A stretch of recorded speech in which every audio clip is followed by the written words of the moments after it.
Good afternoon from sacred space at Titania's realm. It's the 4th of November 2023, 2:51 p.m. I'm still in recovery mode from my wonderful shamanic, fierce, wild, free dance last night, and I was lying in bed thinking about all the things that went wrong in the past week with this nascent, probably unreal love connection. Probably was a bot or a chat GPT just playing a game with me, because I noticed during the course of our interaction the last 10 days, they basically mirrored everything back to me exactly like a mirror, which is it's a classic narcissistic device. So it was the more I think about it, the more I think how unreal and kind of weird it was. But it was nice to have the attention, the kind of, well, let's face it, it was a form of grooming, because all he kept going on about was how I was so sexy, and,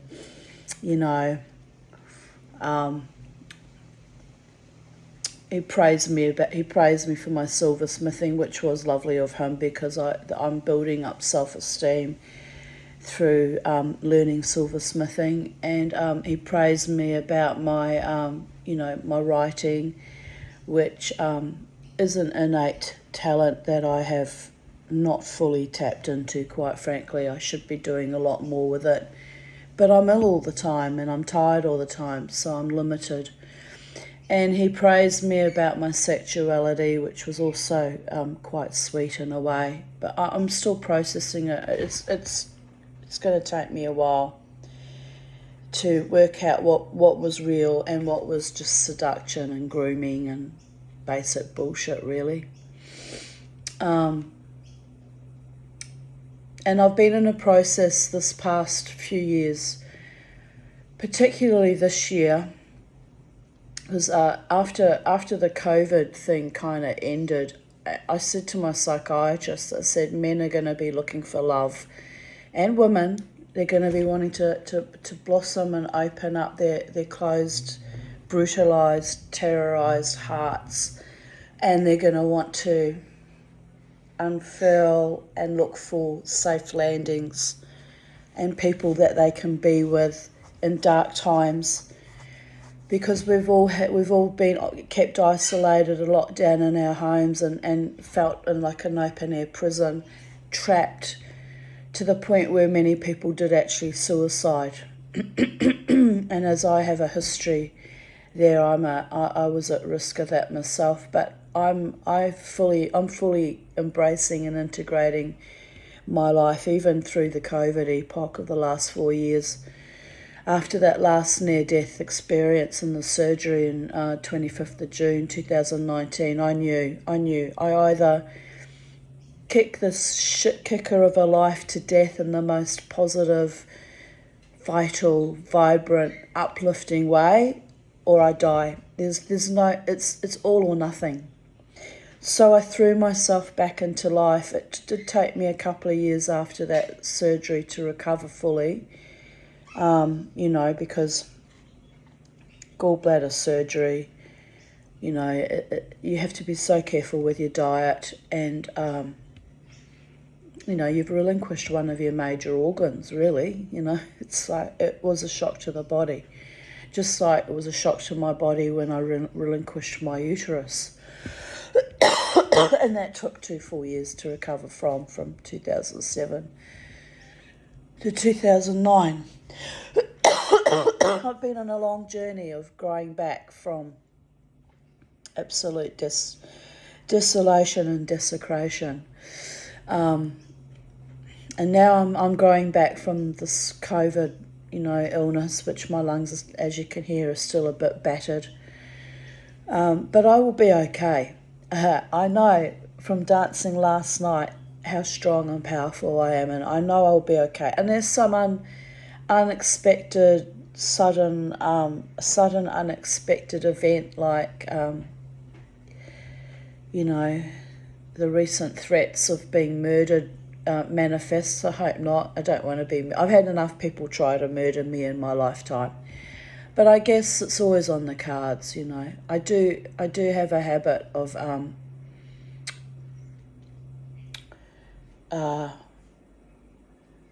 attracting quite unsavoury evil types into my life, and I hope that's left behind in the past where it belongs.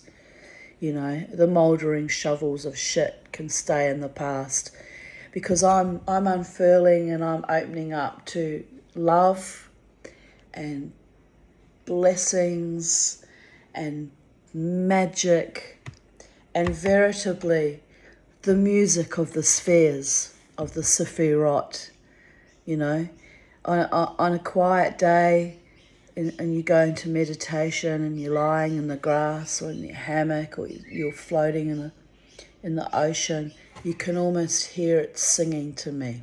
I can almost hear it singing to me. And I want to make a comment. I made a video this morning intending to talk about, my night and complaining about this seedy, sleazy man that's probably not a bad person, but just I had my guard up. I always have my guard up. I have to. I've had to. This is how I exist. But I want to make a comment. I did mention how beautiful the staff and, my favourite band Alter Egos are to me at Brooklyn Standard. And they are more than making up for the horror and the shit show and the disgrace of how I was treated this past year up until 5th of August at the casino. I mean, don't get me wrong, I had some lovely friendships there too. But the staff trying to wrangle me out of there because they probably don't like that I'm unvaxxed, and they didn't like that I was opening up to love and that I was actually starting to be nice to some of the men and actually talking to them, because they were only interested in sabotaging me. And vicious it was. I've made videos here on YouTube, you can find them, where I talked, I think it was called Saboteurs Be Gone, where I talked about when I actually saw them blatantly doing it in front of my face, which actually came as a great shock, because I'd always thought I was a little bit paranoid, that I imagined that these new flames that seemed to warm up to me in the most juicy, lovely way would suddenly turn savage or head for the hills as if I'd had leprosy. I always wondered what was behind that. I was so naive. I did not think for one moment that it was coming from the regulars and the staff at the Livewire bar, their viciousness. It's just disgraceful how I was treated. So here we are. Sometimes it's good to go somewhere new and start life fresh, even though it's the same music scene and it's the same cycle of people. I'm very grateful for the way I have been treated and received in Brooklyn Standard. The first time I went there, it was a bit hairy McCleary from Donaldson's Dairy, because I was confronted with shades of the past who circled around me, and more out of idle curiosity than any real malintent. But that was a very difficult evening, and I, in true warrior goddess style, as the Tanya does, I rose above it. But since then, I have been treated like a much honoured, welcome guest in the club, and spoilt lavishly. And I mentioned it to my beautiful friend Scott from Alter Egos. I said, I've been so spoilt tonight, and I really appreciate it. And he was so sweet to me. He said, any money you save, Tanya, can be used to buy yourself some lovely fripperies. And I swear to God, it's like having a husband, but he's not my husband, he's someone else's husband. But he's a real man. His his love expression is of a protective, nurturing husband figure. You know how he speaks to me. He's like, no, I want to make sure you have a lovely time, Tanya. I want you to have a good time, and I want you to have enough that you can, have enough money left over that you can still enjoy buying other little fripperies. And that to me was the most...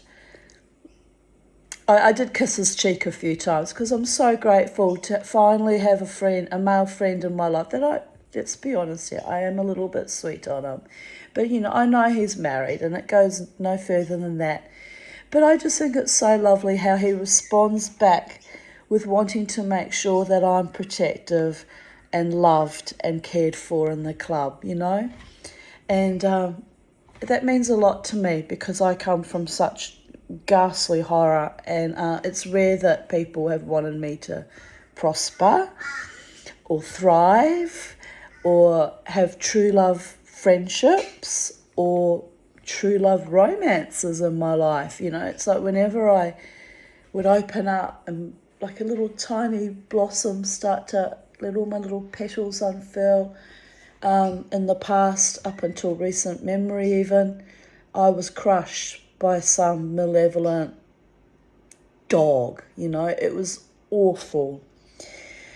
So I want to acknowledge that my friend Scott from Alter Egos indeed has my back and indeed has, pure intentions towards me and is a true friend and wants to see me happy and loved and nurtured and blessed and ultimately to prosper.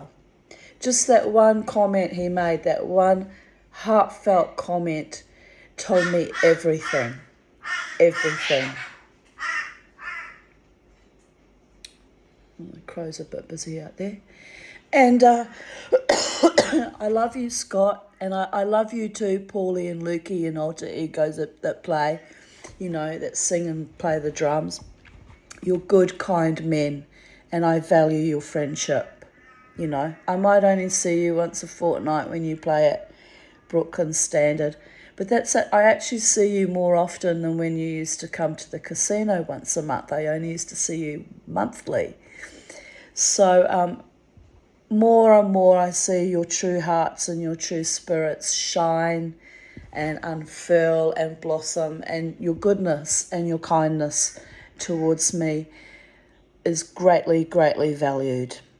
And the goodness and kindness of Taylor behind the bar and the other bartenders who, from the first time I came when I ordered a Jack Daniels would sort of like, Jack Daniels! Were very impressed with my wild witchy ways. I value you, and you can tell management I appreciate they're running a good club. I do get a bit stressed with my complex PTSD. I did have one fellow on the dance floor driving me a bit mad. But I do contain and I do manage it. I actually looked up at Scott. He's like, and I'm like, but everything was fine, really. But I'm very emotional, and people can see when I'm not coping quite so well. My friends that know my facial expressions well. So, but I had a wonderful night last night, and even though I'm exhausted, I'm very happy, and I'm very grateful, and it's like I've done my 360-degree thing that my spirit mentioned the other day when I was disappointed over that internet thing that went nowhere. And 360s, in other words, I'm on the same groove, but I'm going round and round, and each time I pick up new insights, new spiritual elevations, higher vibrations, and I'm growing exponentially. And it's at a time in my life when I'm should be, I'm physically shutting down, my lungs are shutting down, my bladder's shutting down. But this is has been the most astonishingly beautiful time of my life, when my health has been the most precarious perhaps it's ever been, that I'm being shown by the gods the deep love and affection that, my friends and people, and, certain people in general have for me. It's really honouring and gorgeous and juicy and delightful. And it tells me that, my true love is out there and he is coming to me in the appointed time. And as I have always said, I'm realistic. It may not happen in this physical incarnation. It may be in the next few years that I transition this body, and I'm permitted to be held in that state of love for eternity. And maybe that's a fantasy in my head, because I've had the near-death experiences enough to know there is God and there is a higher power out there, but I don't know what part of the fractal universe God will send me to if I'm punished for my bad temper tantrums and my refusing to forgive enemies and a few cursing people that really damage me. Maybe I won't get eternal bliss and eternal sunshine of the spotless mind. Maybe I'll be cast back to earth in some other incarnation and made to do this dance all over again. But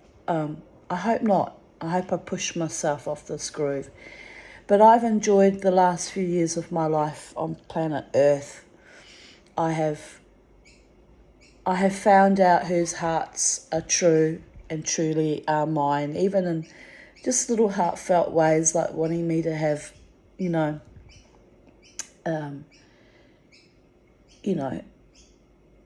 wanting me to have enough love around me to keep me safe and nurtured and protected and cared for. And that's beautiful. So,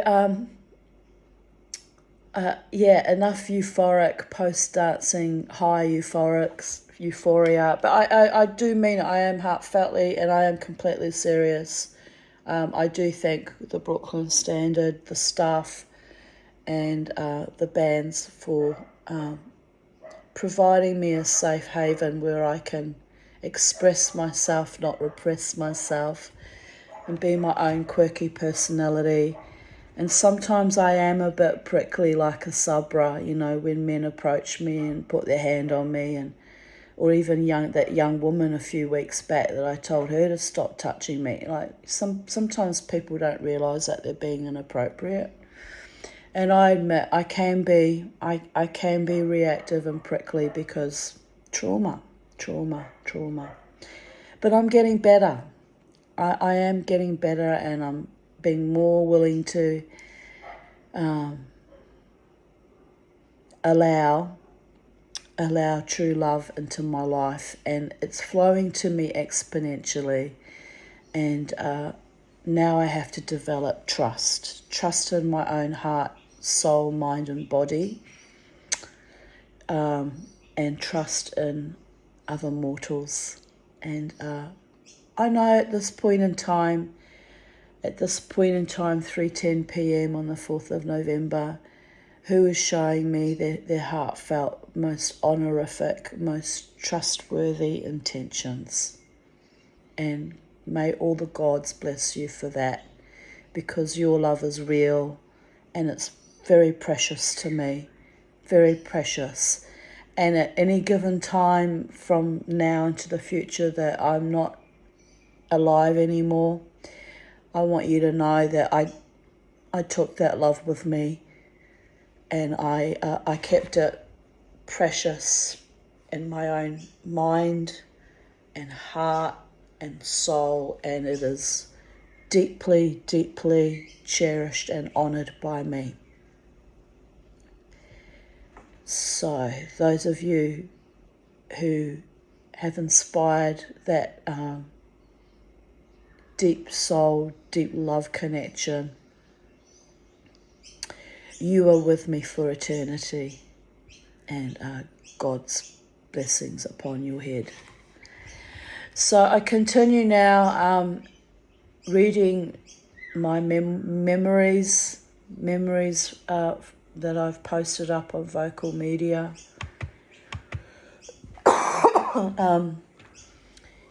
Today's date, I have titled it, well, the title would have been done a couple of years ago actually. I can't upgrade the titles and the photos on Vocal Media on the front page, the opening gambit, which is bloody annoying. They did send a message at one stage that they were going to do that you could change it, but they haven't yet, so I don't know. Whatever. I'm not complaining, I'm just making the best of what I have already created, and living with what is. And if I want to make things even more juicier, I can just delete things and start from scratch, I suppose. But I'm making the best of what I've already written down. From the bones of the past and the ashes of the past, I'm blowing life into it and creating new dreams and paradigms and potentials that even I am astonished that I'm starting to see light up now. The love, the kindness, the support, which I've always had from, my very close friends, of course, but I'm seeing the whole world lighting up after this COVID horoscope, and it's magical and it's beautiful, and I just pray for all our continued blossoming and unfurling, and for our continued heartfelt soul growth, and especially for everyone on our planet, our continued safety after this shit show we were put through for the last 4 years of wars in Ukraine and Russia and wars in Israel and Palestine. It's enough. It's enough. It's enough now. It's up to each individual to tap inside their very soul and bring out the most purest, most vibrant, most blazing, most spectacular, and most intrepid and determined heart light, and turn it on and literally inspire everyone around you and your communities across the globe, because we need you.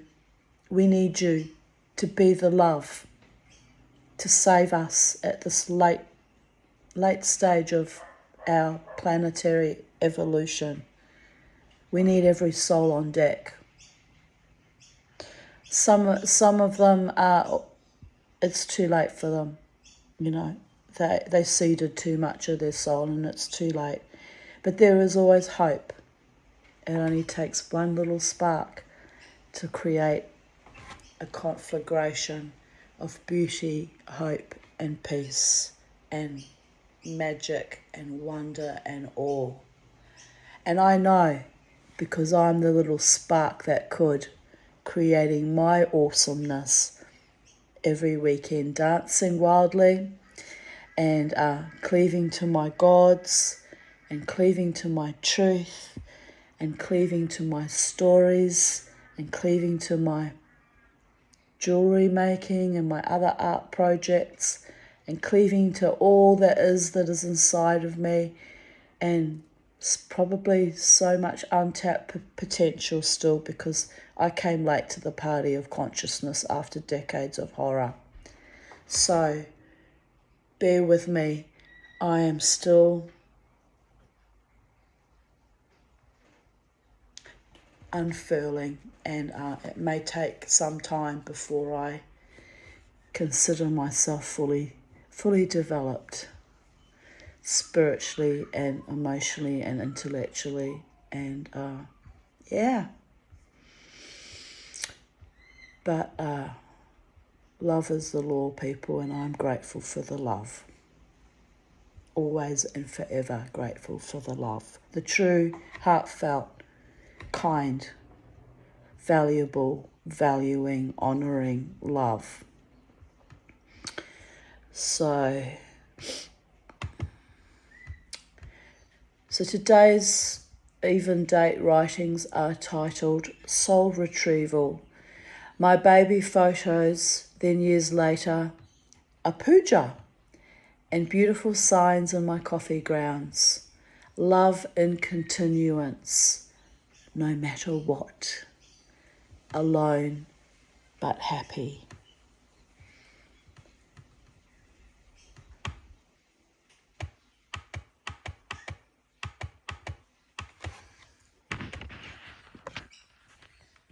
How can I make this?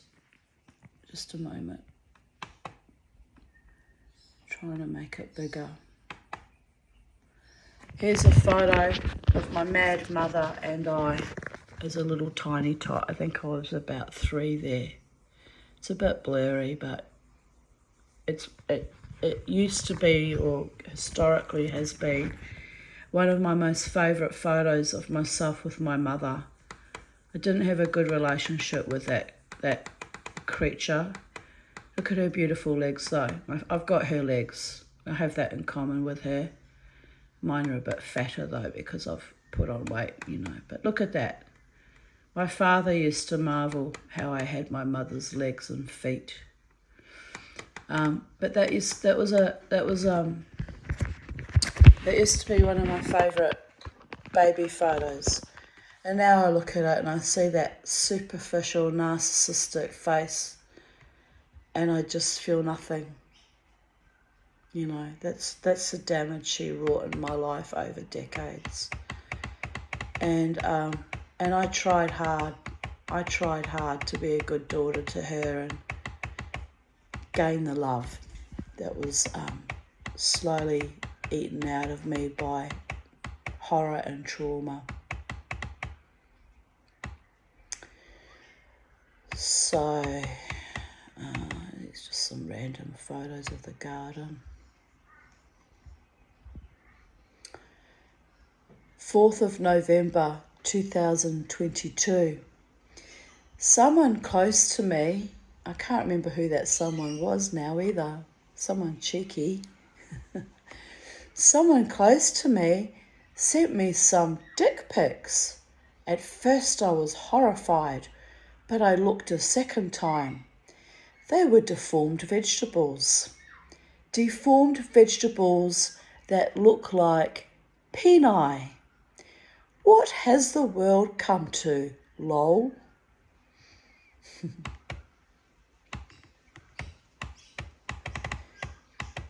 Fourth of November 2021. I just wrote a beautiful story about my dream last night, and as soon as I saved it, Facebook deleted it. What the actual fuck? Losing that lovely stream of consciousness writing because of a glitch in the matrix is infuriating, especially when I saved it. It was just bizarre. 4th of November 2020. The past few weeks have been astonishing. The veil has been thin. I have felt flubbery, like being wrapped in glad wrap or cellophane, pushing through my invisible glass ceiling that is molten and moulded all around me. My arms and legs stretching out in every direction. Mustang Quay, who pushes, but ultimately gets nowhere. But even nowhere and no one, someone wants to call me, I hope they don't interrupt the video. But even nowhere and no one, and no one, W-O-N, exclamation mark, is a destination, an arrival, a 0 point from whence I might blow life back into myself again, even with my bellowing billows of recalcitrant lungs, with my steely eagle eye on the prize, the booby trap of the becoming.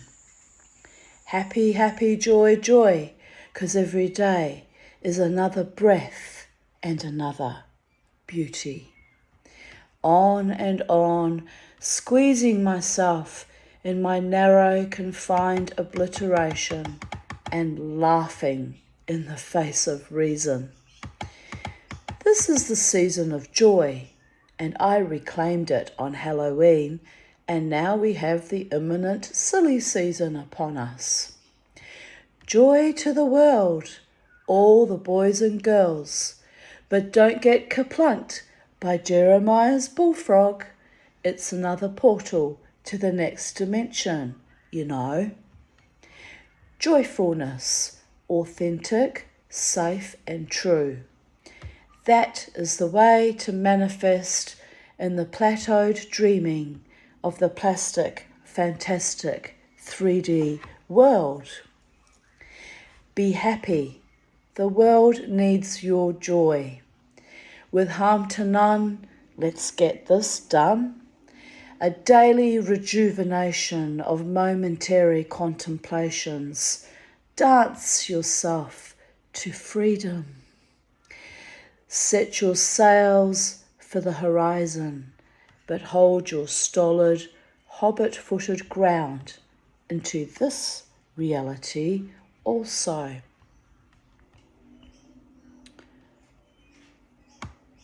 We have the tools we needed, the love we superseded. Version 55.6, or whatever age and stage you, my friends, are at.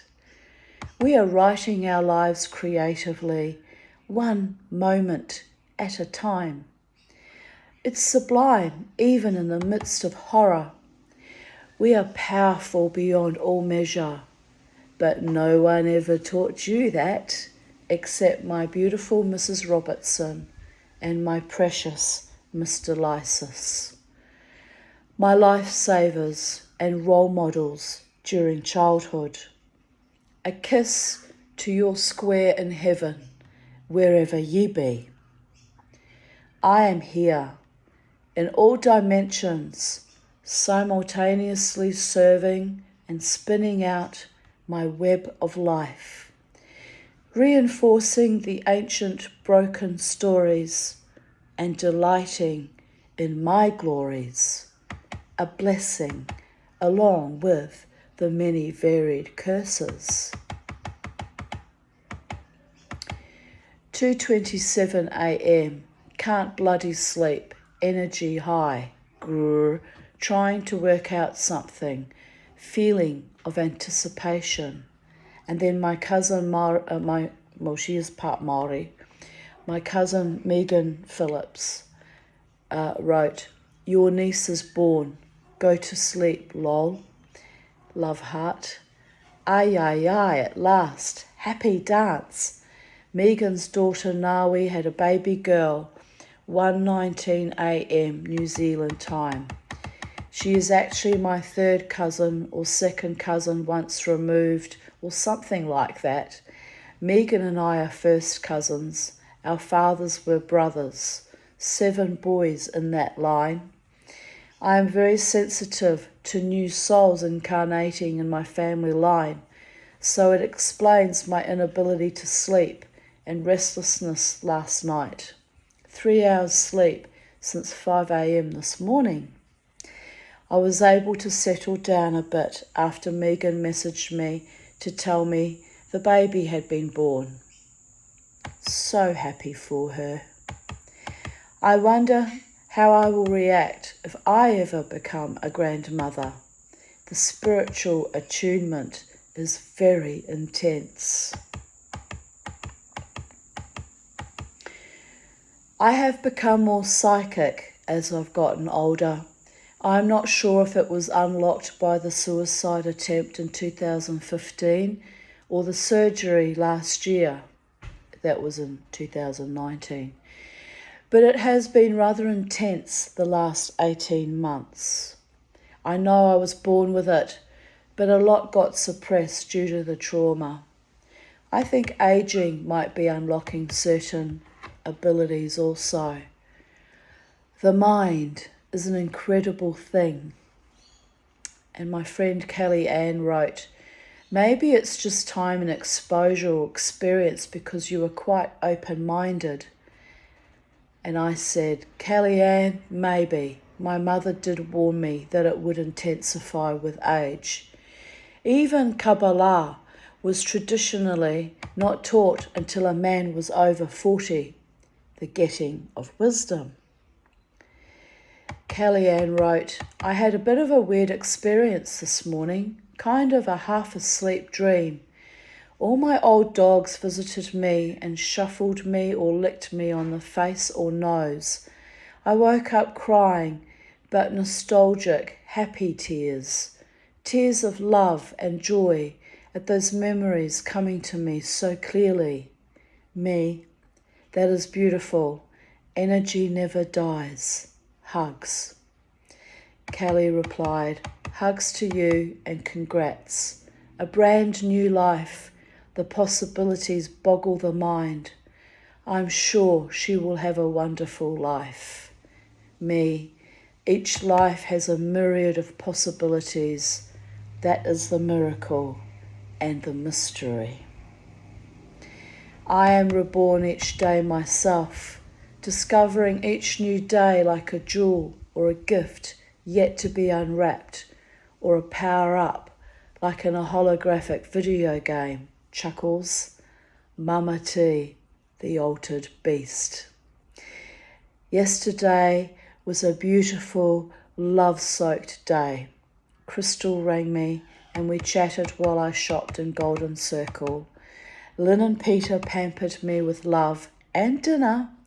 Then a new baby was born. Life is astonishingly marvellous at times. A bit later, time to schluff, that means sleep. Merge my consciousness somewhere in the astral, over the rainbow, or whatever.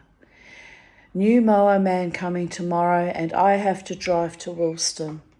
Wilston? I put Wilson. I meant Wilston. To pick up a vintage lampshade I bought.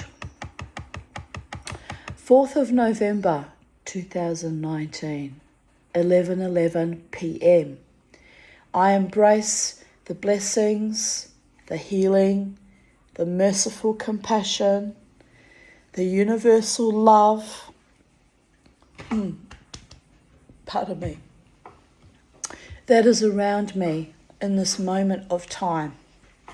It's weird, since I had COVID, I keep getting weird I've always got reflux, people, but it sits just here, just under my throat, and it kind of looks swollen, doesn't it?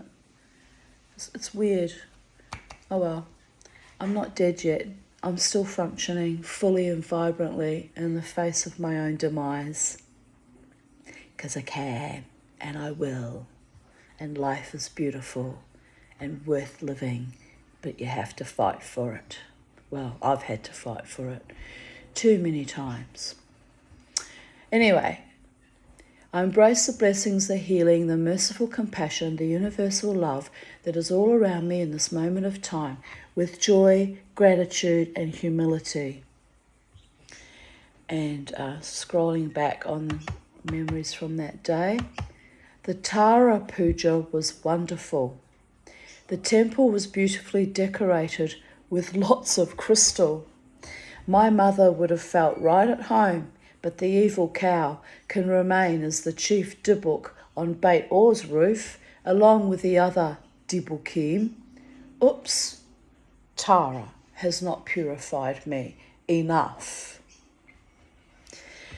The lady who organised it gave me a prayer to recite to cast out sickness in the house and garden.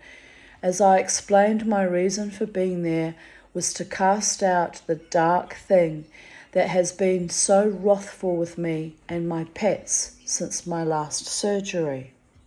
I killed so many of my pets in the last... Or when did I write this? Was it 2019? Yeah, it killed so many of my pets. It's been harrowing. I had no money, but I will go back and buy the prayer flags with the wind horses too, which would have seen in the previous video I keep around my bed for healing. I have always had my home and garden heavily protected, but these last few months have been rather concerning. So Mama T will be Mama T's not putting out anything, babies. Just saying. So she might one day with the right person. So Mama T will be pulling out all stops and redirecting energy in a positive way. Yesterday was very magical and beautiful too. Jared advised me to plant more flowers in my garden, or rather the Fae would like that. Then tonight during the puja ceremony, we were throwing silk flowers as offerings, and a delightful, mischievous man behind me kept waiting a few moments to throw his flowers over me. So after a while, when I realised it was deliberate rascal behaviour, cute, I threw mine back at him and his partner and then turned back facing the front. He tossed more back at me, so without turning around, I threw his offerings, gathered off my desk, back to him over my shoulder. We both giggled like naughty school children. It was glorious. I love when adult men are joyously playful with me without any sexual agenda. It makes me feel safe and welcome and carefree. He was a lovely man. His girlfriend got a bit peeved off. I think she got a bit jealous. But he was just being silly and playful, and I decided to be silly and playful back. There was no seedy agendas there.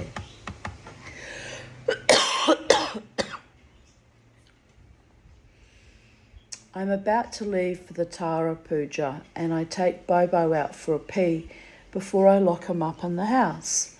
Outside, I see the red king parrot from 2 days ago.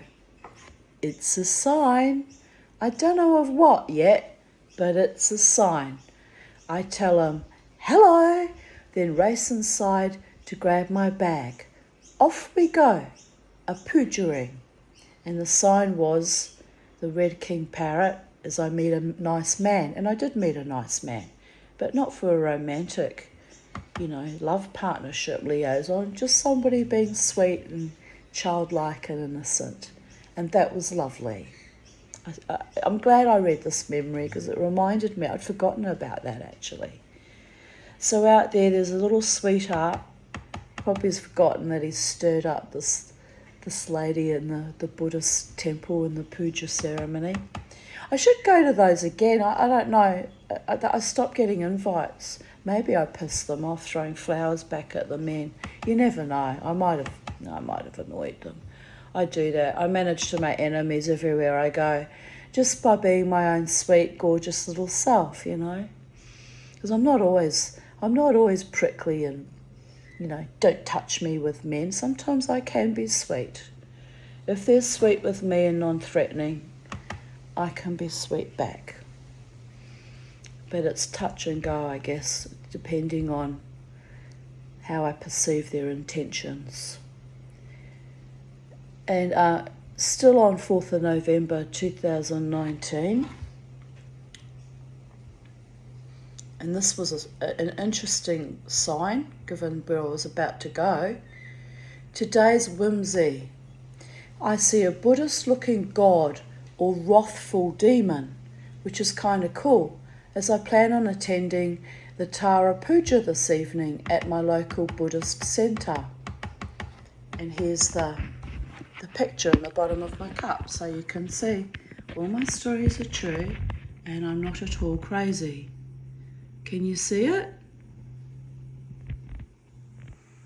Sitting on a kind of a throne in what looks like flames or I don't know, spears, or there's vertical pointing upward lines, and big like a crown on their head with also spiky spikes on it. Oh, and I see an eye, like it looks like an eye of someone looking at you, and then it looks a bit like a wolf behind it. Don't know what these are over here.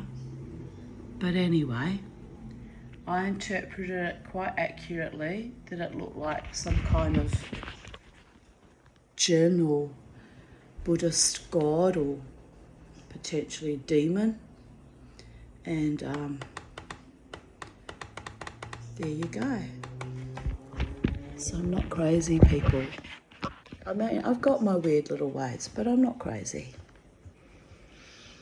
I used to really believe I was crazy. It's taken my psychiatrist over 13 years of therapy, plus my other elderly psychiatrist who I was in therapy with for about 6 or 8 years, to finally get me to acknowledge that I'm not crazy, because I was surrounded by the most profound evil and disturbed people. So it's only natural that I started to internalise all that there was something wrong with me, right? There was never anything wrong with me. I just had to survive, and I was doing my best. I bought the swatch of silk upholstery samples in reverse garbage about 5 or 6 years ago. So my daughter always teases me about being a hoarder of art supplies and that mostly I do nothing with them. A truth. This year, I have found reason to actually put some of my collections of assorted stuff to good use, which has been profoundly satisfying. I am listening to ghost stories on the Luminary podcast, the free ones, as I already subscribe to Gaia Netflix Stan, and I need to be more careful with my limited funds. I actually got rid of Stan, and I used to like Stan. I got rid of Gaia too. I really trimmed things right down. I am enjoying my day. I wrapped my fox wand in one of the swatches. It looks beautiful. No, actually, it looks lovely. But anyway, here's a picture of my little silk pieces that I carefully gathered up.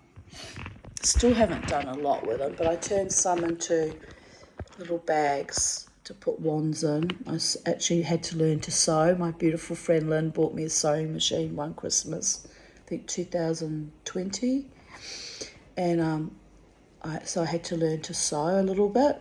I never thought in my entire life I would own a sewing machine and sew with it. And I'm not very good at sewing. It was never going to be my grand passion or anything. But it was good to make those little bags and to do little hems and little repairs on things, which is about all I'm capable of doing. I haven't tried to sew a garment yet. I actually have a phobia of sewing machines and the whole sewing process, because my mother used to stick pins in me and hit me in the face when she sewed clothes for me, and I was so deeply traumatised by that whole thing. I swore that I would never sew when I grow up, and until the recent few years I never did. But I can hand sew things, you know. Actually, the last lover that I was besotted with and obsessed with to the point of my own death almost, that I did love deeply, and who know, I don't even know why really. Why does one fall in love with people? Why does that even happen? It's just bizarre.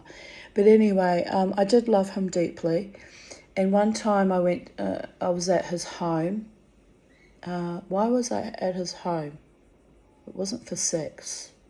I told him we weren't going to have sex because I realised he was just out to use me.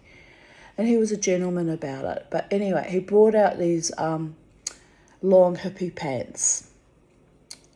Like long hippie pants, like you could get in harem type pants, you know, I can't think of the word. There's a word for it. Anyway, he brings them out, and they had a big tier. like a big massive tear, like about a foot long. And he was always opportunistic and always demanding things. That was another thing. I should have known he was a fucking asshole, really. Always on the make for something. You know, if it wasn't my vagina, it was do this, make me cheesecakes. I made him cheesecakes, didn't even want them. It was just a psychopath, a game player. I did text him a few months ago. I said, if I see you again, I'm going to kill you with kisses. My dark humour. And he's such a twat. He probably would have read that I said I'm going to kill him without reading that I'm saying that I still hold a torch for you and I was cover you with kisses, baby. And then I realised I'm just an idiot. He doesn't have any shred of decency or care for me. And I thought, well, I'll move on and I'll allow love in my life. And I open up to this internet male floozy thing creature. And that was another game. For all I know, it's probably him pretending to be someone else. You wouldn't know, would you? Game players. But anyway, this memory was I was at his place, and so he brought out a bracelet. He brought out some beads, and he wanted me to make it into a bracelet for him, which I did do. I did make a bracelet, and then when I gave it to him, he said it was too feminine, and I destroyed the look of it, and he wasn't going to wear it. And I just stared at him and went, I could have taken it home and remade it for him, but it was his attitude. I thought, fuck you, you dirty cunt. Like, I actually thought that. I know it's not very ladylike, but that's what he inspired in me, like. Anyway, so at the same day he was giving me those beads for his bracelet that he wanted, he shows me these harem pants, right? And he says, can you sew? And I went, unfortunately I cannot. And he went, what, you don't own a sewing machine? I went, no, I don't own a sewing machine, I never have. I'm traumatised by sewing because my mother used to smash me in the face every time she sewed clothes. And before we went to Germany on the cruise ship when I was 7 turning 8, she sewed so many, quite nice clothes for me, but each one was associated with trauma, and every time I put them on my body I just felt tainted and dirty and uncomfortable, and it took me months to get used to the clothes even because they were just associated with trauma, right? And I think we were in Cape Town or Durban. I actually still found a pin jabbing into me that was still left in the fricking little pantsuit she'd made for me, which was kind of hilarious because my mother was so acopic and nuts. She didn't even bother to take all the pins out. I mean, the woman was a lunatic. But anyway, because of that, I didn't want to ever sew. So I said to Dave Charles, wherever you are, Dave, fuck you. I still have feelings for you deep down, but I'm moving on, baby, because all you did was traumatise me ultimately. But anyway, I said to him, no, I said, I can't, I just can't. I said, can't sew. I went, that's a massive long, it was like about that long, split. I said, what were you doing in it? I said, what were you doing to put such a massive hole in your pants? Well, we can imagine what he was doing with it, baby. But anyway, we won't go there. We won't be sleazy about it. He said, I put my foot in it. And at the foot, instead of going down into the leg hole, just went right through the pants. I was in a bit of a hurry. I thought, yeah, probably escaping some female, as he was very good at doing after using them all night. So I thought, oh yeah, that'd be right. So I just kind of smirked at him. And I went, well, I won't be sewing up your pants, darling. I said, you can find a seamstress for that. I'm sure you've got plenty in your retinue that will be more than willing to sit sweating over a sewing machine, sew your pants up. I said, better yet, you could go down the op shop and buy yourself a new pair of pants second hand, or a brand new pair if you can afford it. I said, why are you holding on to shitty things that are so torn that they just ripped apart anyway? I said, moving on is not the same thing as giving up.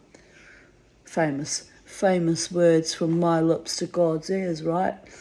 Anyway, he took it in good stead, actually. He made me a cup of tea, because he's English and I like cups of tea, you know. I drank a lot of tea at his house that day. I was so nervous, and I wasn't on psych meds anymore, or was I? What year was that? It would have been 2015, so I was still on psych meds. But for some reason, I had this massive fucking anxiety. I was so in love with him that even though I was telling him he was a dick, you know, I loved him deeply. And he kind of knew that deep down, really, you know. He just used to like to wind me up all the time, which is not my love language. If you want me in your life, don't be cruel and sadistic and vapid. It's not my love language. I've been tortured enough in my life. I don't need that from another man who wants to roil around in my internal workings as a woman. I don't want that. It's violating. Sorry. But anyway, I must say, he was a gentleman that day, and he did make me lots of cups of tea. In the end, I was making my own cups of tea. I was like, I couldn't get enough fluid into me. And he was like, you drink a lot of tea. And I was like, I don't know what's come over me, Dave. I said, I'll buy you some tea bags. I can't seem to stop drinking today.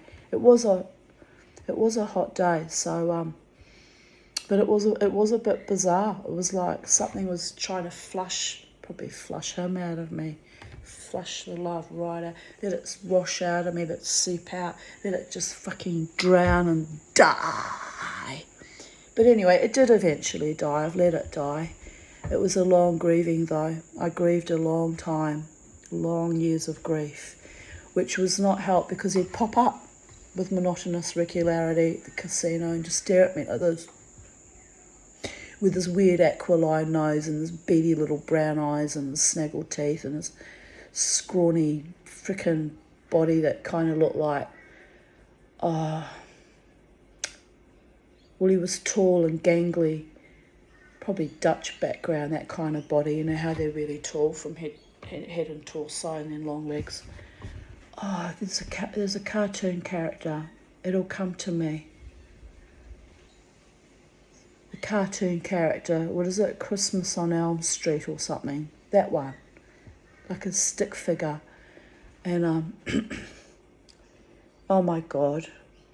Even a fortune teller said to me around about that time, she said, you normally go for really strong, masculine, strong men. She says, what are you doing with that one? I was like, indeed, what am I doing with that one? Oh, anyway, you have to laugh.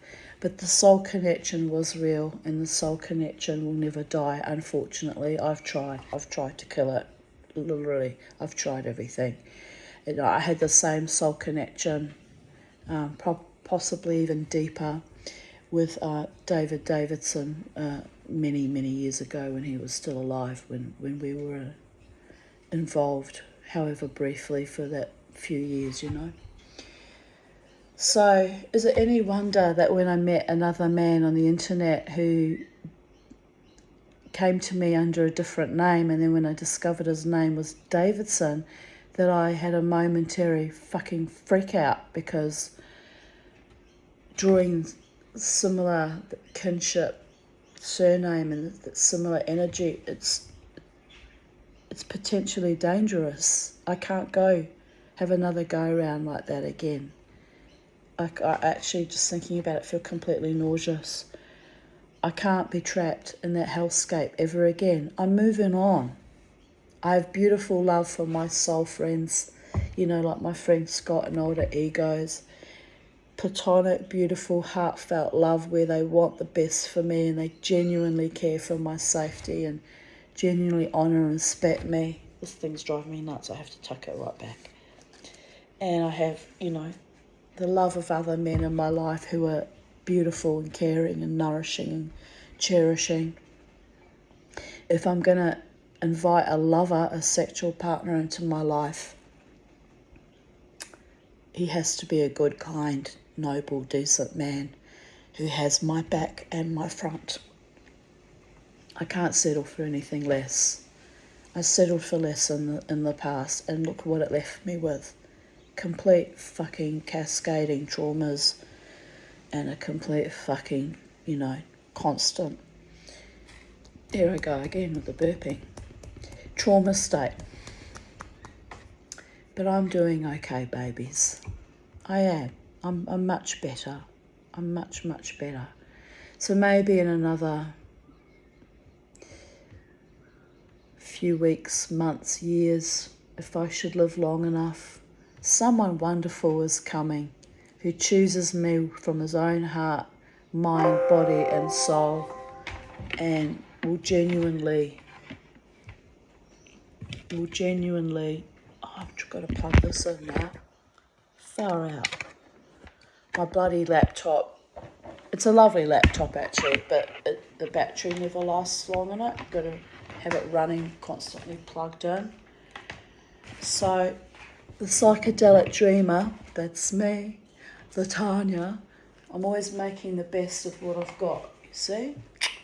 Oh, no, you don't need to see that. Too much. I've got to lose weight, people. I should be going dancing again, dance for another 3 or 4 hours. I've got to get this weight down.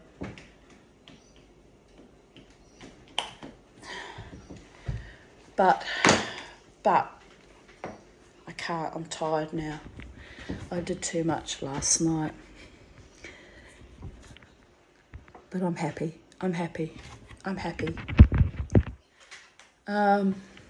Anyway, I'll resume reading. I don't know why I segued into all that rubbish about Dave, because at the end of the day, it doesn't matter now. It's ancient history. Just a ghost from the past. A dream that didn't manifest into reality. And it's still saying it's not plugged in. Are you kidding me? I just plugged you in. Don't play games with me when I'm in the middle of this naughty machine. Okay, we resume. 4th of November, 2018. I do feel nauseous a bit. I'm going to have to eat something. But I had toast with cheese. That should have been enough food. I guess it's nearly 4 o'clock. I'm voraciously hungry all the time. This is why I'm getting fat. It's like, it's not good, man. Since the COVID, I'm eating. I'm just wanting to eat. And I met a woman at my hairdresser's who had lost, what did she say? It was something like 29 kilos because she had morning sickness all day long and had no appetite. What do I do? I get COVID and I turn into berserker Viking warrior goddess. I want to feed like a wildebeest. And if it activated my libido, oh boys, would you all be in trouble. I think it has kind of given it a little bit of a flickering. So, if we reactivate all those appetites, I'll be diabolical. They'll be locking me up. No, we can't go there. So you have to laugh. But I am a bit hungry. Probably because I'm tired. 4th of November, 2018. 2018.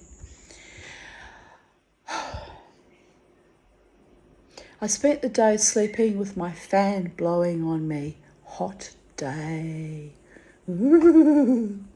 I got to thinking about people and events last night. When I walked to the 7-Eleven convenience store for my customary pie after dancing all night, I saw the security manager from Irish Murphy's. Now, 2018, I hadn't set foot in that place since February 2015. So this is what, 3.5 years later? It was odd. He called out to me, hey, I am here.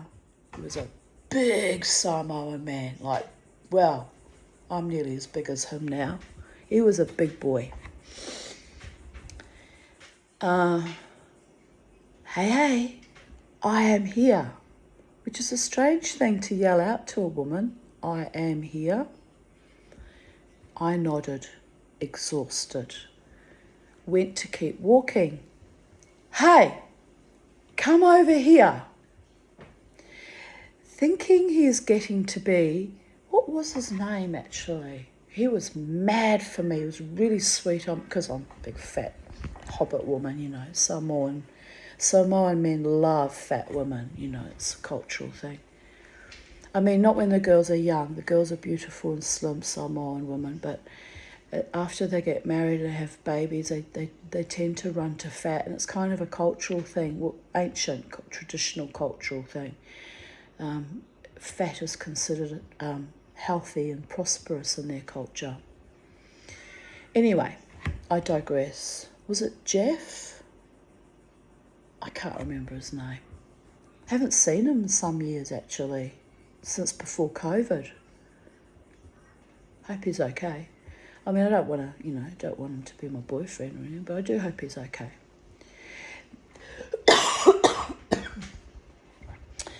Thinking he's getting to be a real control freak pest, I politely stepped over to him, but remonstrated him.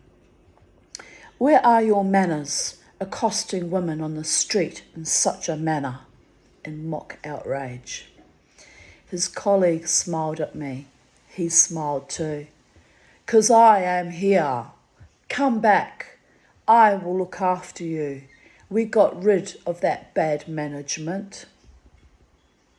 Still chasing my ass and my patronage. Jesus H. Christ. I get annoyed. Relentlessly annoyed. You still don't get it, I say. This place and everyone in it is evil. No, I am here. I will protect you. I nod, but walk away. As I walk the length of the building, I say, this shitty, evil place can burn for all I care. Never will I go back. Why would I choose to? The creeps that frequent there still hassle and stalk me at the casino, so it's not like I am missing anyone, laughing my ass off. Also, Mama T never reneges on her curses.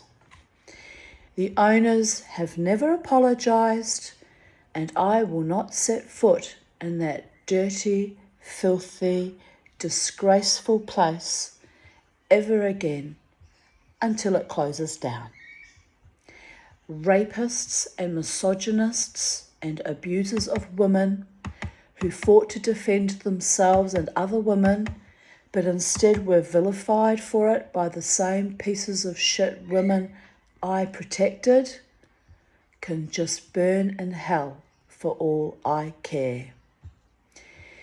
They envied my power as a woman, my joy in my own shattered life, envied the few and rare attentions from men to the point they sabotaged. So here we are. This was 2018.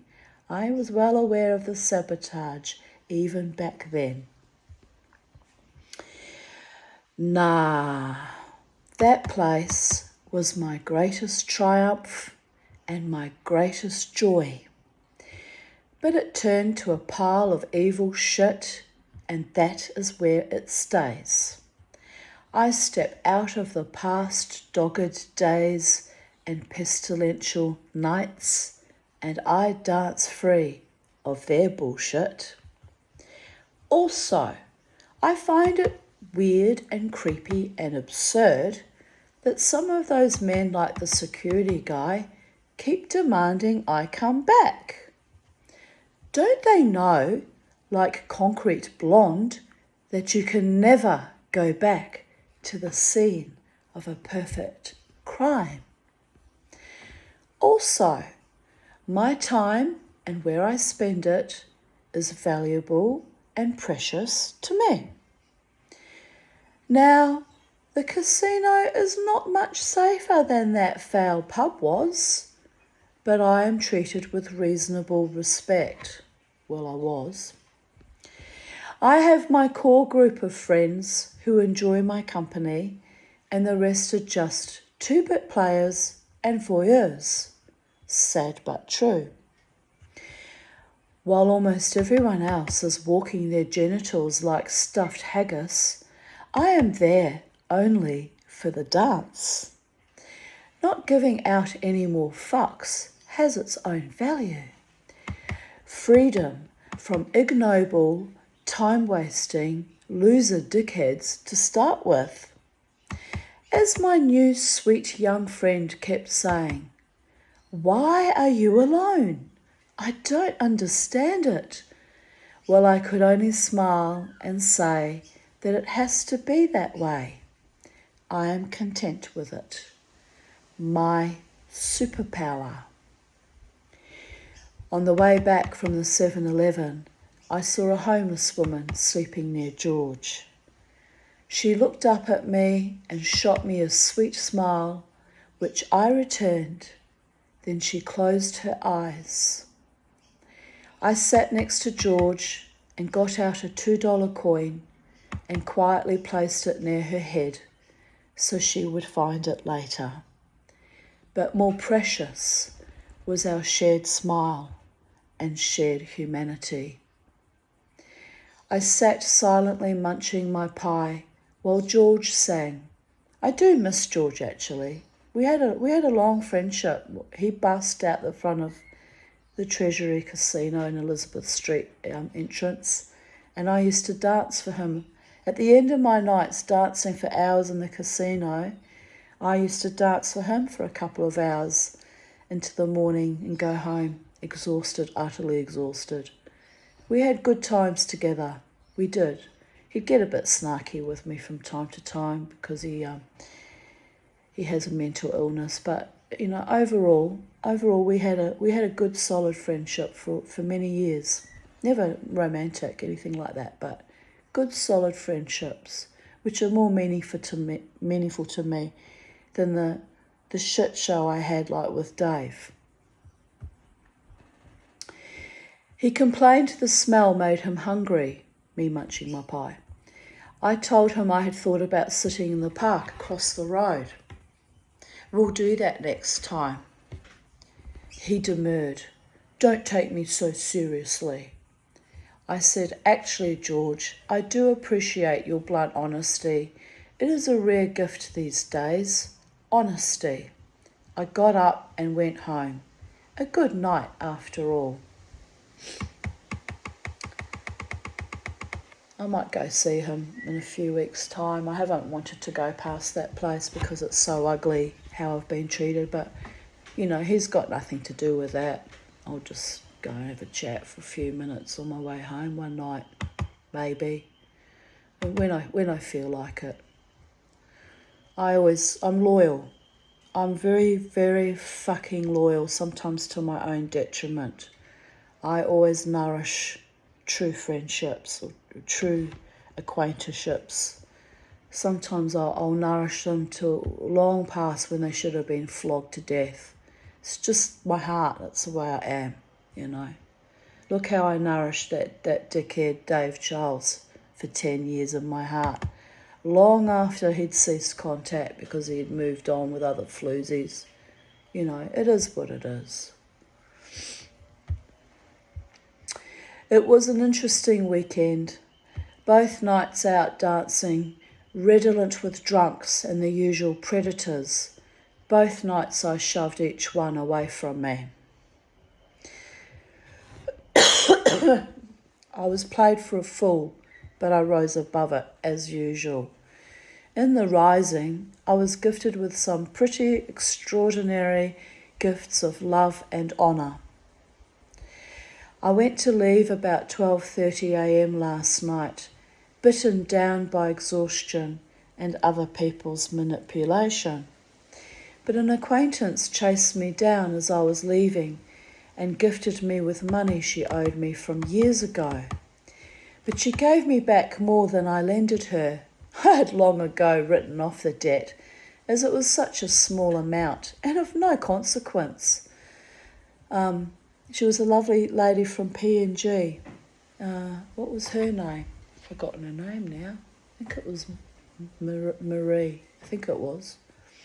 So I offered to buy her a drink, which was my way of returning the excess money, because I really didn't want that from her. I didn't want her to feel she had to give me money back with interest or money back at all, you know.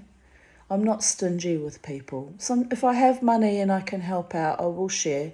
Usually I'm the one that's on the arse end of everything and can't help, you know, because I'm dancing in my own small corner of hell and have been for 29 years.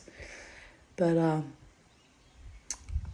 I'm working on changing that with my silversmithing and whatever other blessings the gods might bestow upon me. Maybe a generous, wealthier man who's kind to me one day.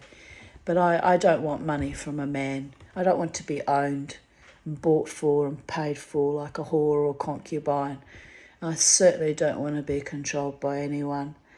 So what do? I dabble instead with the poor schmucks who treat me like dirt. I would have been better off whoring myself off to the highest bidder. But it's not in my spirit. I'm not after men with money. You know, I had money when I was a young woman. I had two paid up houses by the time I was 23, and I was miserable with a man who was controlling and backstabbing and awful to me. So, money doesn't mean shit if you're in an awful, fetid, abusive relationship. It means nothing. And you end up with nothing when you leave, by the way. So it is what it is. That's why I was so heartfelt at my beautiful friend Scott saying, you need to have enough money left over that you can buy yourself a few nice fripperies. If he wasn't a married man, I would have taken him home just for that heartfelt sentiment alone of wanting me to thrive and prosper and be happy. Because he's a beautiful man and sexy and heartfelt.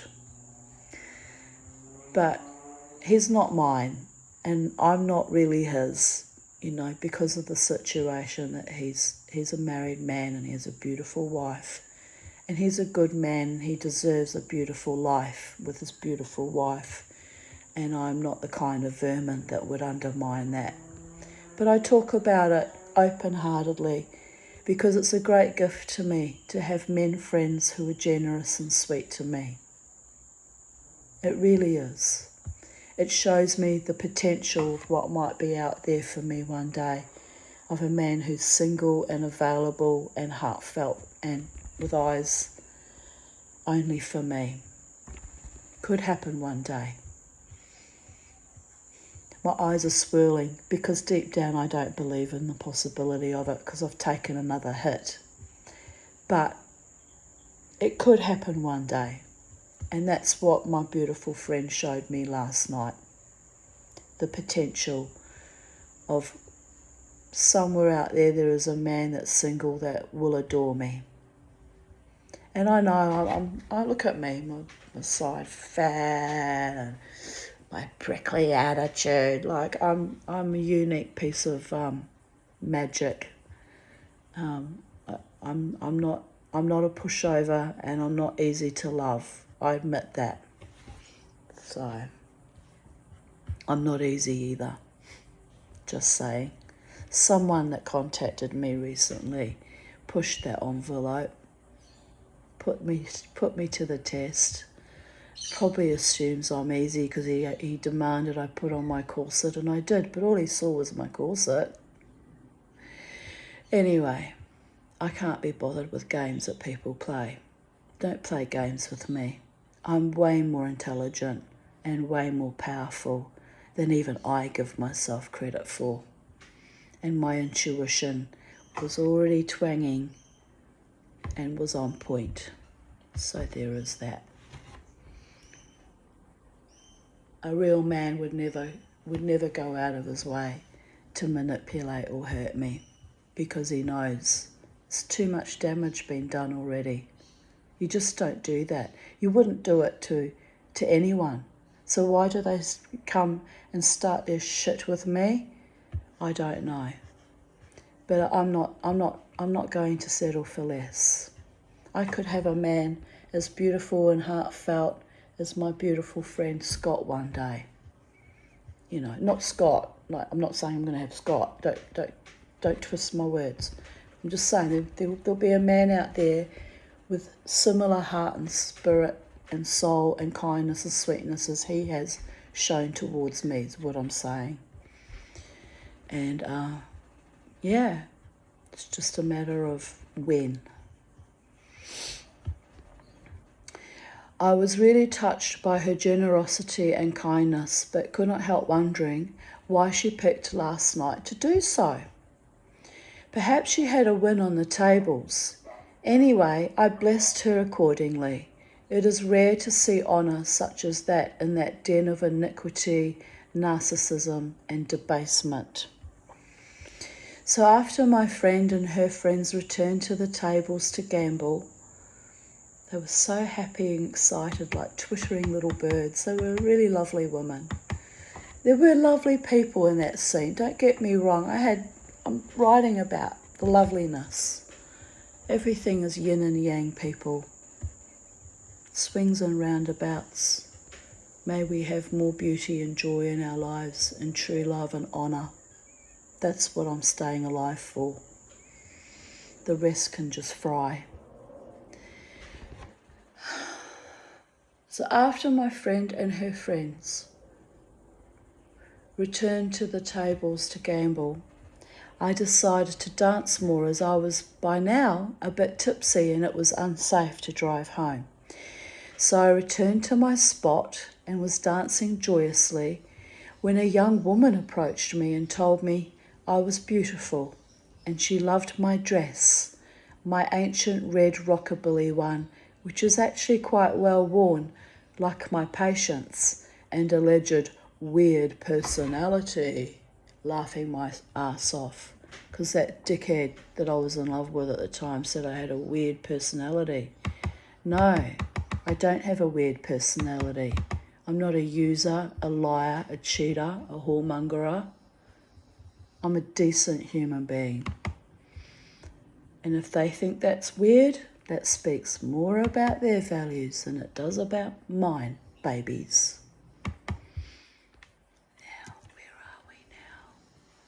Where are we now? She danced with me and twirled me around, and I twirled her too, and we laughed together, and she kept saying, I don't understand why you are alone. They must be intimidated by you. You are amazing. Her young husband came to dance with me too, and he was gentle and courtly and kind. And I fell in love momentarily with this young couple who treated me with such kindness and honour, and we were happy. There is a reason I am always alone, and I am perfectly at peace with that. There is a reason why I keep myself safe and a little bit pristine. Too many false people committed too many atrocities in my life. I honour only the dance of life, the precious gift of freedom, and my own survival to thrival. So many former enemies came to stare last night. It was like swimming in a cesspool. But I let their foulness wash away like the smoking turds they are. Let it reside with them, where their envy and spite belongs. The Tanya danced. She did not give up on herself. She did not play into their perverted games as mightily. The universe showed me whose hearts were truly pure and who truly loved me. Like that beautiful couple at the end of that night and my friend returning the money she felt she owed me. Magical albeit a tad perplexing. And I often would get nights like that at the casino, where it'd be the sinister razor's edge of almost to the point where I would want to run out of there screaming, and then all of a sudden it would shift, and this most beautiful, soul-nurturing, life-affirming, loving things would just unfurl.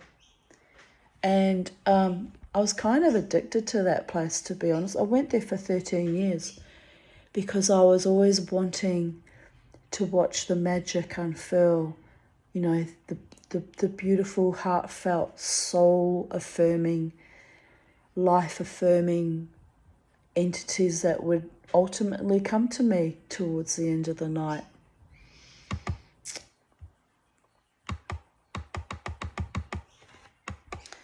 As this new flame said to me, I have a very high vibration and people flock to me. And, he is right about that. That is true.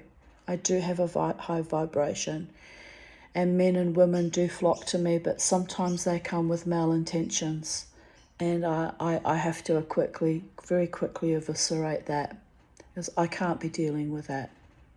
I'm too old and I'm too tired. Life is too short. I lost 13 years being in love with a man that was cruel and vapid, and I lost 13 years where I could have been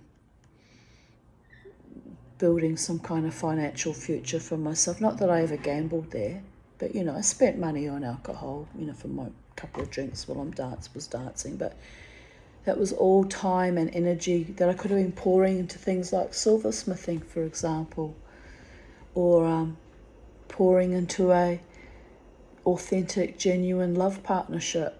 I wasted so much time and energy on emptiness. And whose emptiness was it? It wasn't even mine. It resided with them. So, but my beautiful friend Scott last night showing me how much, they appreciate and value me being in the club, and their sweetness and kindness. The shift has finally happened, that I am seen and recognised for my efforts and dancing wildly in my nonsensical, absurdist ways. And I'm grateful for that I feel valued and cherished and appreciated. I really am. I'm really grateful.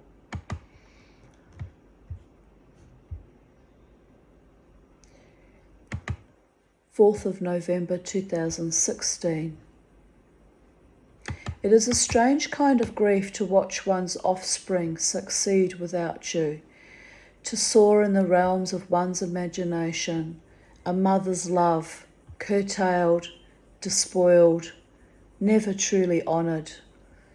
A mother gave what tool she had to send her children out into the world. Now at this time my daughter was in the UK and I was really, really missing her terribly. To be kind, honourable, generous, to be lovers of truth and of humanity, if not the original vessel of their birth. My crime? Poverty, trauma, failure to thrive. The stuff of nightmares. How ironic that my daughter is starring in The Tempest again. For what does her mother love best but wildness and inclement weather? For what does one who barely survived incorporate into her survival? The cleansing, purging winds, the howling of rain, and the deep resonant shadows reflected in the purest, fullest moon. Sunshine pours into cracked minds and wrinkled, saggy, broken bodies, melts the bones of ancestral hatred like chocolate burning on my coffee table. I heal my life to the 10th generation before me. My ancestors had a lot to answer for. witches on both sides of my lines, curses to the death, minds so powerful they could telekinetically stop a motor vehicle, yet incapable of keeping little children safe. So the mantle is carried, but the buck stopped with me. Well then, Buck the schmuck got my house and my money. That is what happens when mothers betray their own integrity and that of their children. I pray an easy life for my daughters, an easier life for myself. Let all sabotage, blocks, barriers, fears and doubts be removed from our lives so we can know love, know peace, know prosperity. I am done suffering like a whipped cur for no good reason but the befouled merriment of ugly beings.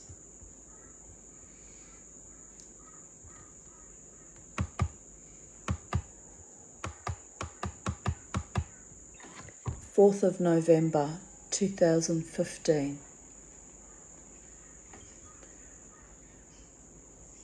My brain isn't working well today. Oh, I am alive, walking, talking, but can't write without typanese and gasp spelling mistakes tonight. No synapsing with the brain electrons and the typing finger on my iPhone keyboard. Grrr. I can't tell whether it is early onset Alzheimer's or a stroke. Laughing my ass off. Probably just oversleeping. Blah, blah, blah, that's all, folks. My body must be still catching up with my mind, or vice versa. Sometimes I am just not fully integrated. I had very intense dreams about starting up my own cabaret. Everything, even the furniture, was from the 30s and 40s. The staff and customers had to dress up in period costume. There were little boutiques selling 1940s silk lingerie, beautiful frocks, stuff for the men too. Everyone loved it. The DJ was awesome. Sometimes when I am dreaming, that reality makes me feel more alive than in this one. But I am the psychedelic dreamer. I am quite sure the dream was influenced by watching Freak Show American Horror Story last week. But my dream was no freak show. It was a proper cabaret. Thinking about it right now in this moment, my spirit says, let's go dancing again, Tanya. I can't, it'll kill me. I continue. In this huge building with huge plastered and painted ceilings, a bit like the Sistine Chapel with freezers.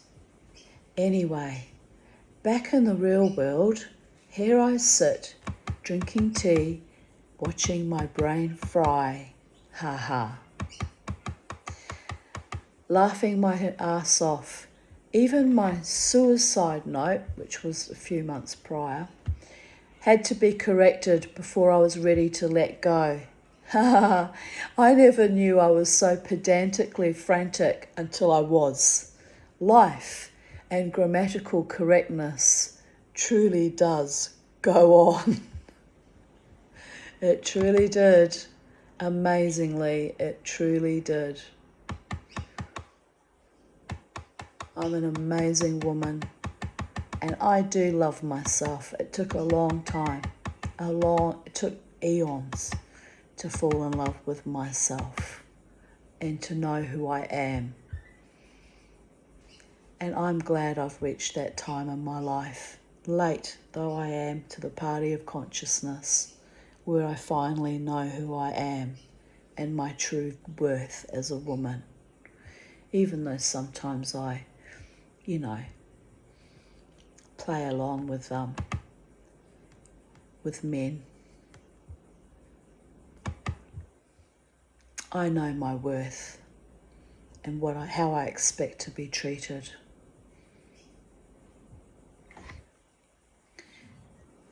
Something article about coconut oil, and I actually do use coconut oil, not for the car. Is that a thing? Or bringing dead birds to life? But shmeh, great natural product. For the deep pit of anxiety, I recommend Seroquel or pot, laughing my ass off. Not that I ever indulge in that much, but occasionally it's nice to have. The pot, I mean, not the Seroquel. Seroquel is a shit drug. Just makes you hugely fat and shuffle like a mental patient and drool, which I did do for quite some years. So we won't be going there. Dear COVID, why couldn't you have given me morning sickness like that gorgeous woman so I could shed quite a few kilos and look glamorous and gorgeous and woo gorgeous, handsome men and have a potent sexual life again? I guess they'll just have to love me fat. Love me fat, baby. Love me fat. Doobie doobie doobie doo. That's enough of that. I was going to say something dirty. I stopped myself because, YouTube. But, it's along the lines of loving fat. You get my vibe if you've got a bit of a lateral thinking brain like me.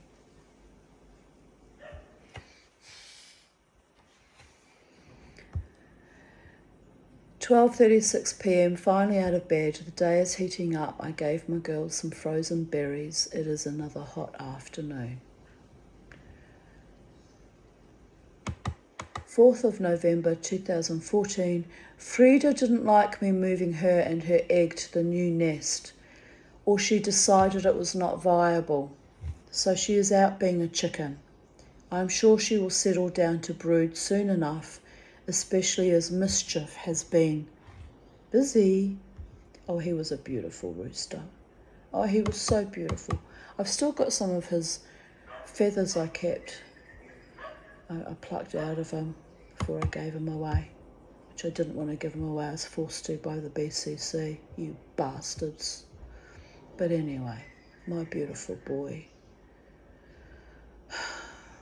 4th of November 2012. I danced all night. He was such a beautiful rooster. I'd go up to him, I'd go, kissy, kissy, Mischief. And he would literally do this with his little beak. He was the most gorgeous little soul. I want to cry when I think about it. My gorgeous little babies. All my babies. All of my babies. All my pets. 4th of November 2012. I danced all night last night. Sore feet, sore chest and stomachache. I think I overdid it. I must be getting fitter though, as I did not sweat as much as previous nights dancing. Lol. Actually, I noticed last night I didn't work up much of a sweat either, and I wasn't in agony this morning when I woke up, which was good. I'm tired, but I was able to walk around. Whereas last time, a fortnight ago when I came home, well, I didn't know, but I just caught COVID. I couldn't walk for hours and hours that Saturday morning, the 21st of October. I was crippled until about 2 o'clock, and then this wave came over me like a crescendo, and I was out there melting silver for my ring I made, casting silver. It's called casting silver for that ring. It was like I went from being completely obliterated till about midday to... So this is the thing, my spirit is so powerful.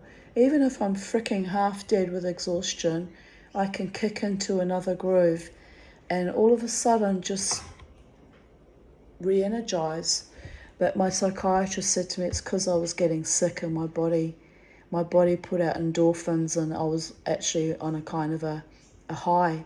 He said that's how it works. It's like your body knows it's going to be fighting off a life-threatening event. It just goes whoosh. It really was like that. It It was so astonishing.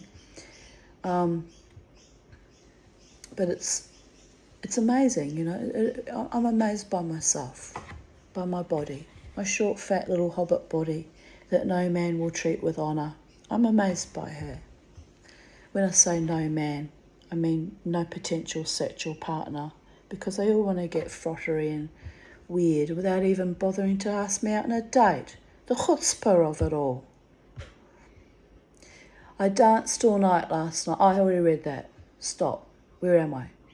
I must be getting fitted to not sweat as much as previous night's dancing. I am exhausted but glad I went out. Today I took Bella for a quick walk it was my little Pomeranian, I miss her too, to the dog park. A little beagle was so enamoured of her that he tried to squeeze through the fence, separating the big dog park from the small dog park. I suddenly realised that Miss Bella Rosa has a better love life than I, laughing my ass off. Yes, that was back in 2012. But I do have a better love life now.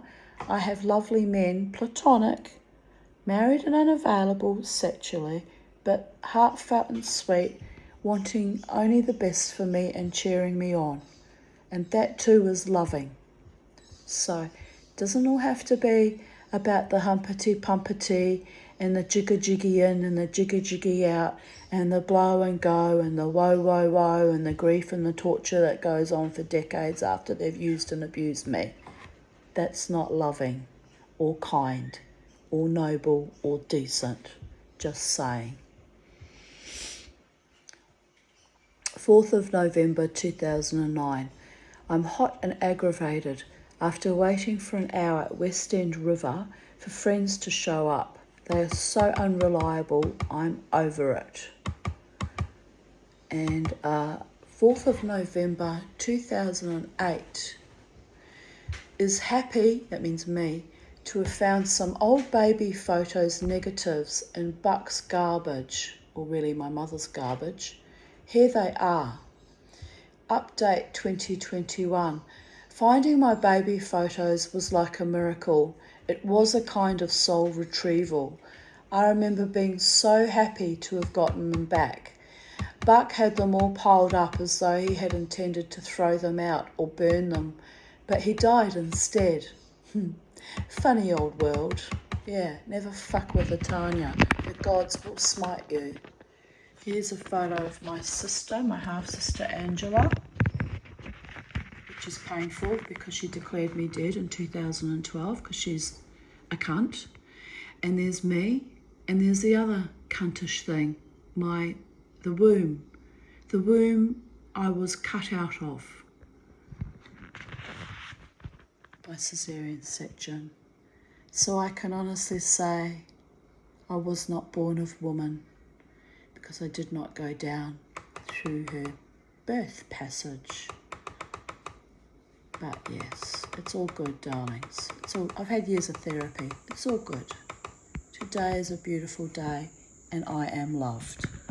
And here's little girl. And if you look here, can you see the big lump on my mouth? That was a cancer that had to be removed when I was 3. 2 or 3, I think I was 3. Which my sister tried to invalidate and said it was only like a star, how did she put it? She said it was only like one of those, when people get those red blotches on their face. It wasn't. It was a bad cancer, and they had to remove it and cut all around my mouth and stitch my entire mouth up. And the specialist told my mother it had even started to grow roots into my cheek. And the Wellington Children's Hospital in New Zealand, where I come from, had told my mother to wait until I was 5. And a woman had pulled my mother up, pushing me in the pram, and said, that baby has to go and see a plastic surgeon immediately. My mother said, oh, she's on the waiting list. They're not doing it till she's 5. And the woman, who obviously had gone through the same experience with her child, said, no, go now, go and see a private specialist get that cut out immediately. And my mother did listen to this woman and took me to a specialist in Levin. And they did that. This female doctor, she removed it, and she said to my mother that had my mother waited until I was 5 years old, it would have grown into both cheekbones, and it would have twisted and distorted my entire face and possibly killed me, because it was not yet malignant, but it was growing really rapidly, you know. And I still have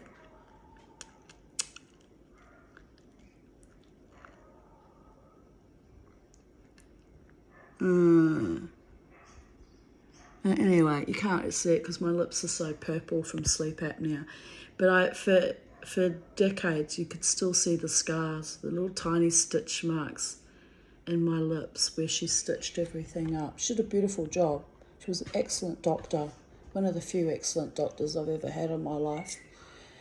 But I came home from that experience deeply traumatised. I had to be under anaesthetic and have your whole mouth cut open and things ripped out of your face, right? And I was so hungry after that surgery, because they starve you before you have surgery, you know, because of the anaesthetic. And my pedophile godfather, Trevor Singh, who was a family friend and constantly in the home. Now, at this age, when I was 2 or 3, he wasn't sexually predating on me, or to my knowledge. I don't remember that. That didn't start till I was 6. But he observed that the first thing I did when we got home was I grabbed a ginger nut biscuit. Now, ginger nut biscuits are like Anzac biscuits, like they're quite big biscuits, but they're hard. They are hard as rock. Like when you eat them, you dip them in your tea, and that softens them, and then you bite into it.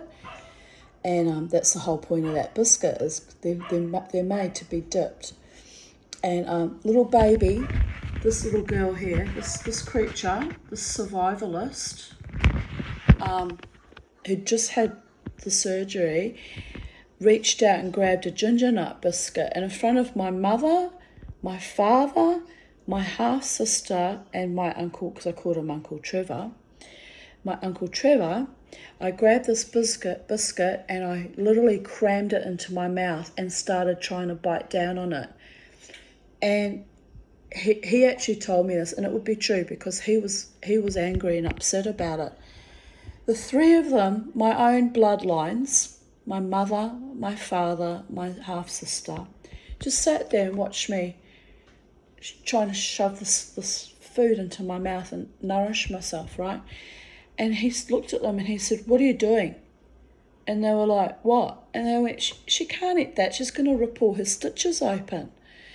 So he went and got a bowl and poured some milk into it and soaked the ginger nut biscuit into the bowl of milk and spooned it into my mouth that way. And of course I was voraciously fucking hungry, as I have always been since I was, put into my mother's womb. You know, I'm a true Viking. I'm a true survivor. And of course, bear in mind, I had to listen to her screaming in utero too. Probably made my nerves shattered, even forming my little brain. So food to me was survival, right? So he was spooning this biscuit, and I'm like devouring. It was running down. The milk was running down my scars, my mouth, but he actually said to me, but he used to use that to manipulate me later. You know, during the sexual abuse, he'd say, "They didn't care about you, Tanya. They let you shove a really hard biscuit into your mouth, full of raw, freshly stitched up, raw mouth. They did not care one iota." And you know what?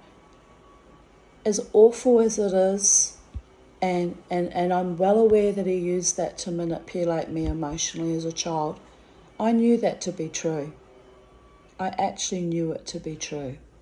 That one incident showed me their true hearts and minds, that they really didn't care for me as a child, as a human being, as a spirit. And don't get me wrong, he fed me that day, that man. Put food, soften the food and nourish my baby little body. But in real terms, he didn't care for me either, or he would never have done what he did to me as a child. So there is that. I'm not going to have any delusions and run from the truth. I know exactly what kind of monsters I was raised by.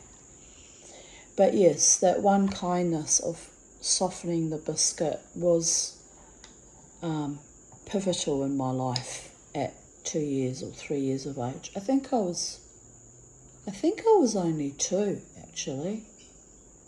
You can still see all the little baby fat and my little pudgy little arms and my eyes. See how my eyes are squinting? I had such pale violet blue eyes as a little child. My eyes are actually a weird kind of gingery and green, like greenish blue now after the gallbladder. They went a fucking funny colour. But I must say the whites of my eyes are very clear. For years when I was struggling with the gallbladder, they were yellow. I looked really seriously quite ill. But the whites of eyes have come good, but that's also, probably from taking vitamin D every day and eating better and trying to avoid the COVID, right? Well, that worked. That worked up until the 21st of October. I avoided the COVID for 4 years, so I've done well. Given that I dance in a crowded dance space every weekend, usually without fail, I had lots of exposure to it, so I've done well. And I'm contented and satisfied with my thriving, my now thriving. The time of my thriving has arisen in my life because I gave myself permission quite some years ago, as you can see in these writings, to thrive. We all deserve to thrive, all of us. Here's my father and I when I was a little tiny baby. My father, David Phillips, was incredibly handsome, but insane. I mean, he didn't have a diagnosis of any mental illness per se, but, prone to violent rages and instability, and drove like a maniac and rolled 3 cars and actually wanted to be a taxi driver and have his own taxi. At one stage, the taxi owner said to my mother, "Do not buy that man a taxi, you will go broke within 6 months. He's a maniac behind the wheel," which he was. One of my father's tricks was we'd be stuck. I remember him doing this when I was a young child. We'd be stuck in like a line of traffic, right? And you're stuck, you're waiting at the lights or something, no one's moving for whatever reason. And he actually did it. He drove up onto the pavement and drove up the pavement and then pulled in further up the line of traffic. He was just completely dangerous, completely irrational and dangerous, and not a protective father to me either, with that pedophile allowed in the family home, and actually bragged to me. I became aware that he knew he'd predated on my sister, which made him an enabler. So when he bragged to me about that back in the year 2000, I said, "Get out of my house, I never want to see you again.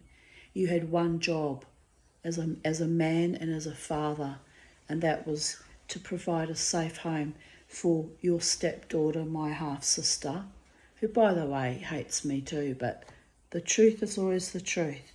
She deserved to be protected and have a safe home, and that were not the cards that were given her with those men in our family of origin." And I said, "You had one job, and that was to provide her a safe home and me a safe home when I came along. And you failed miserably at that in the most venal, disgusting ways." I said, "Get out. I never want to see you again as long as I live." And I didn't. And I didn't go to his funeral either, and I have 0 regrets. I didn't inherit anything from him. The home rang me up and said, he hasn't got much chattels, but there's a nice watch here and a few others, phone, do you want it? I said, "No, give it to charity. I want nothing from that man. Nothing. He gave me nothing. He gave me life, and he did provide, he did pay, he worked hard to keep a roof over my head until I was 8 years old. My mother completely exploited him, by the way. He did do that. He provided to a certain degree. I mean, we weren't wealthy, we were poor, but we had a home, we had a roof. But there was no protection. So the roof over our heads meant nothing. What good is a roof over your head when you're not safe in it? Here's my little final statements I wrote at the bottom of today's even dates. Hashtag the psychedelic dreamer, the berserker, the thriver. So here we are. I'll put a content warning on this too because it's traumatizing for those of you who get re-triggered, and I'm sorry about that. But over time you do heal. You look at the photos of your family of origin and you just see them as people.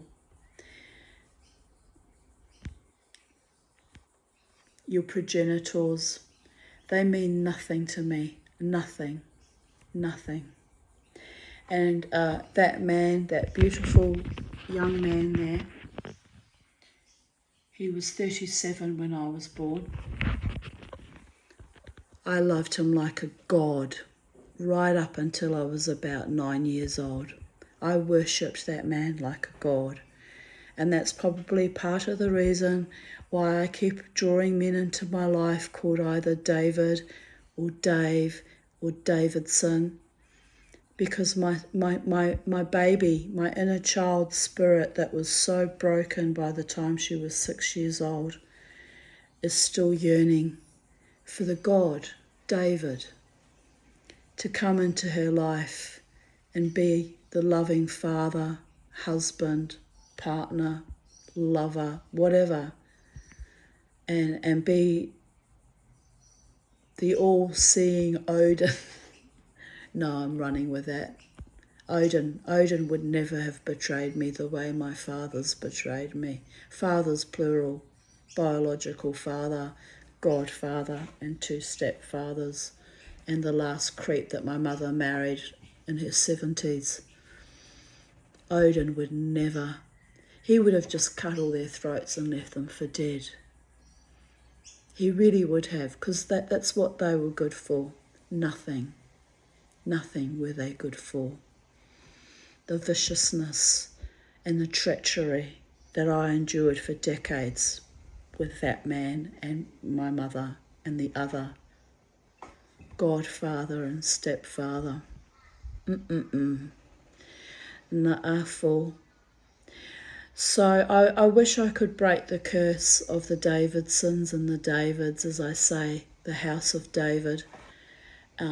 I don't know whether it's an ancestral curse that I've been made to work out the karma in this lifetime, or whether it was just a long series of unfortunate events. But there comes a time in your life when you say, enough.